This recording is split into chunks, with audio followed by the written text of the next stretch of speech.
always say that oftentimes when we come upon a question as to why something hasn't been brought to the mainstream, that's a question we think, oh, well, someone else is going to get around to do it. I say to myself that if no one has done it, maybe I should do it. So that was my motivating factor in doing CIRILO's story.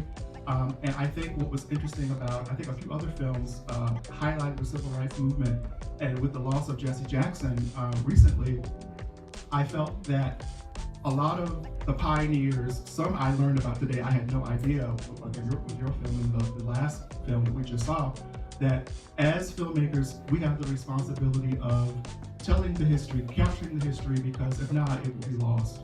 Also, can you talk about what does it feel like to see the film here? You went through a lot of work. You talk also about your kind of like your process and how does it feel to see it now come to fruition in front of this illustrious crowd right here. My film was released last February, so this has been, as they say, what a year difference makes.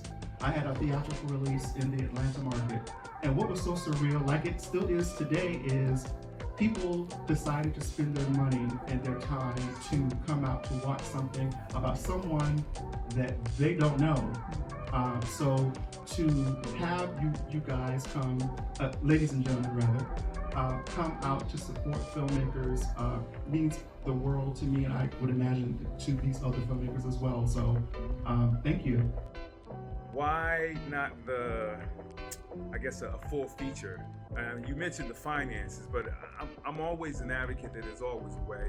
We as filmmakers limit what we can do based on money. We'll never get anything done. That's just something that I do. But I'm interested in here because these stories are so rich, and I couldn't get enough of them. So yeah, that's my question. And when I made the decision to do a short, to Mr. Cooper's point, I was reverse engineering because Hollywood is very risk averse, and if you have to prove that there is an interest in market for something. So with all of us, having our film in the film festival and others, and my film was in consideration for the Oscars. I made it to the Academy screening room. It is nominated for NAACP Image Award. So for me, it is strategic. Like, okay, I didn't have everything that I wanted to have, but I'm going to take all of the experience that I have in other areas of my professional life to push this. So when the time comes to do, I'm doing a scripted feature. So there is more story to tell, but I needed to create a piece to promote and prove that there is interest in this. Know how it is.